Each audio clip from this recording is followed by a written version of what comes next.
Hari ini kita akan bicara tentang bunga telang. Ini adalah bunga telang yang saya dah pick up, ada sebut. So maksudnya benda ni manis.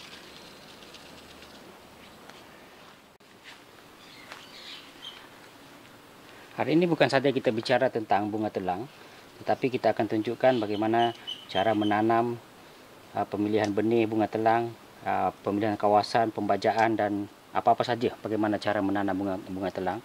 Tapi sebelum tu kita tengok dulu. Salah satu kegunaan dia adalah untuk minuman.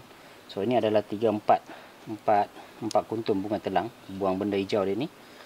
Lepas tu kita just masukkan, cuci dalam air sejuk. Cuci dalam air sejuk.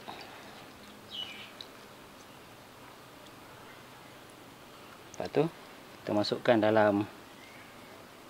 dalam air panas. Kemudian kita letak sedikit madu secukup rasa.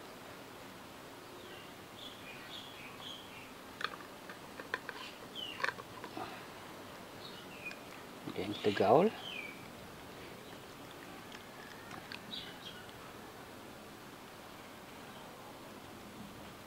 So di akhir video nanti ni kita tengok macam mana keadaan dia.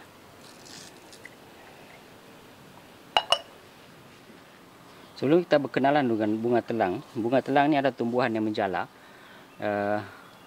Dia hidup meliar kalau dari dalam hutan. Kadang-kadang kita boleh jumpa dalam hutan. Kemudian dia sukakan kawasan yang sedikit tanah yang subur, tanah hitam yang subur. Kemudian mungkin sedikit lembap dan kena ke full view daripada cahaya matahari. So kalau kita nak tengok dari mana datangnya, bagaimana cara nak menanam dia, kita boleh ambil daripada biji benih. Kalau kita tengok, ini adalah biji benih bunga telang. Ini adalah biji benih bunga telang.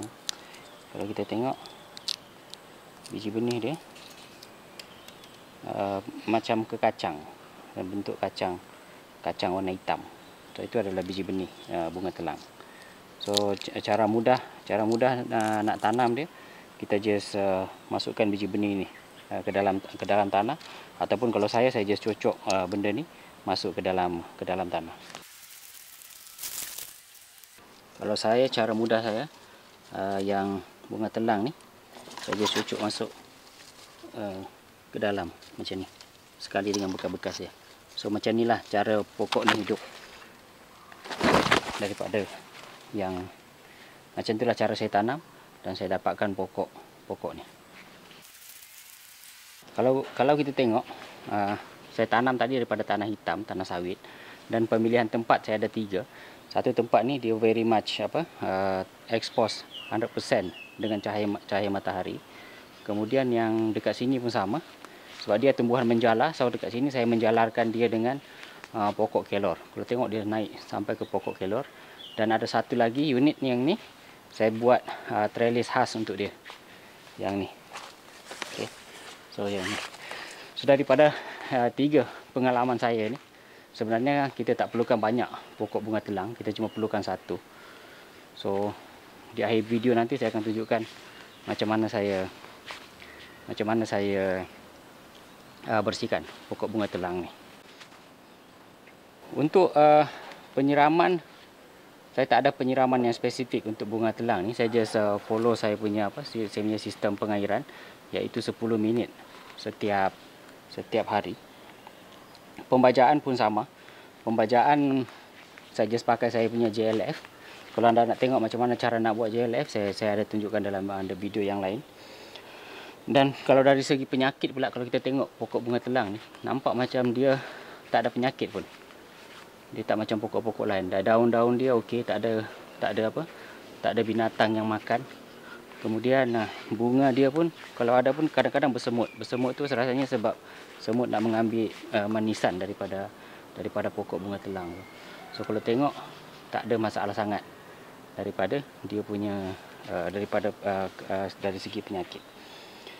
Untuk progres dari macam mana saya dapat daripada biji benih ke bentuk yang ada sekarang ni, anda boleh tengok daripada video-video progres bulanan Dusun Bandar. Dekat situ kita boleh tengok bagaimana daripada saya tanam sampai dia membesar kepada bentuk yang ada sekarang. sebab dia tumbuhan yang menjala. So kita pilih macam ni, saya pilih pokok kelo. Saya sebenarnya ada tiga bahagian, 3 jenis saya buat, daripada pokok kelo yang besar, daripada trellis, dan juga daripada trellis yang pendek. Trellis ni trellis besi yang panjang, kalau tengok besi tu setinggi ini saja, dalam 1 meter, 1,5 meter. Daripada situ kita tengok bagaimana bunga telang ni menimbulkan masalah sebenarnya. So, daripada 3 ni, saya rasalah daripada pengalaman saya, lebih baik anda buat trellis dekat dinding macam ni satu saja. Sebab kita tak perlukan banyak pun bunga telang. Mungkin dalam 1, 2, 3 jenis, 3 kuntum sekali pakai. So saya akan bersihkan. Kalau dia menjala dekat pokok buah macam ni pun, sebenarnya dia nampak, kalau anda suka jenis rustic macam ni, okey lah. Tapi kalau saya rasa saya akan musnahkan dan bersihkan yang ni. Dan ini adalah satu lagi masalah bunga telang. Kalau kita tengok daripada trellis yang pendek, dengan keadaan yang sangat subur sebab dia cukup cahaya matahari, dia menjala dekat sampai dia invade raised bed yang sebelah tu. Dan kemudian naik sampai ke atas pokok nangka ni. Pokok nangka ni. So dia adalah tumbuhan yang sangat invasif. Itu adalah masalah bunga telang.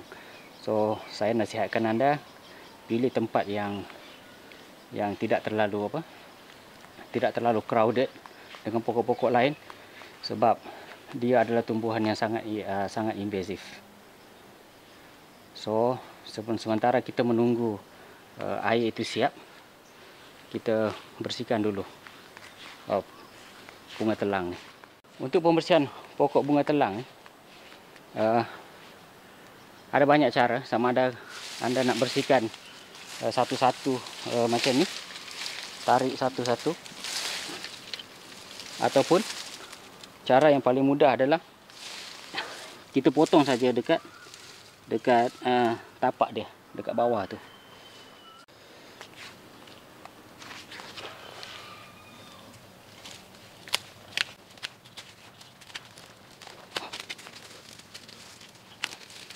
Kalau nak tarik dan cabut ni, dia sangat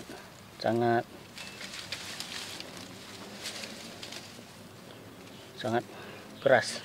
Kalau tengok planning saya sebenarnya nak biarkan dia menjala dekat pokok kelo, tapi sebab dia terlampau penuh sampai atas, pokok kelo ni tak dapat cahaya matahari. So akhirnya pokok kelo ni pun terbantut, masih hidup. Ini kita kita potong, kita tunggu dalam seminggu 2, nanti semua yang dekat atas ni, kalau anda ada masa nak tarik, bersihkan boleh lah, tapi saya tak ada masa. So saya akan biarkan ni sampai daun dia akan gugur. Lepas tu saya akan bersihkan slow-slow. Macam itulah untuk first phase. Bila daun dia dah gugur nanti, dah tak dapat cahaya matahari, daun dia akan gugur, dia akan mati. Kemudian nanti baru saya teruskan pembersihan next stage. So yang dekat pokok kelor ni pun saya kena bersihkan juga.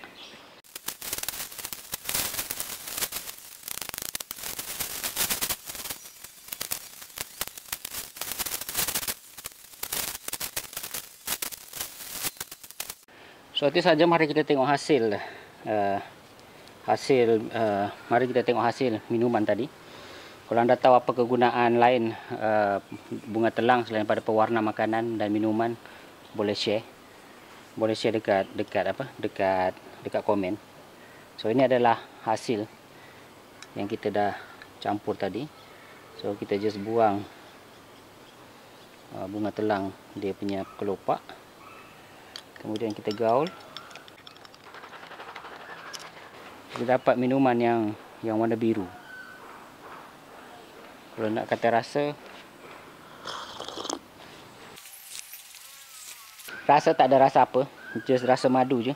So technically bunga telang ni tak bawa apa-apa perisa, cuma hanya pewarna saja. So dia more kepada aksesori. Khasiat-khasiat lain saya tak tahu, mungkin anda boleh share dekat komen kalau anda tahu.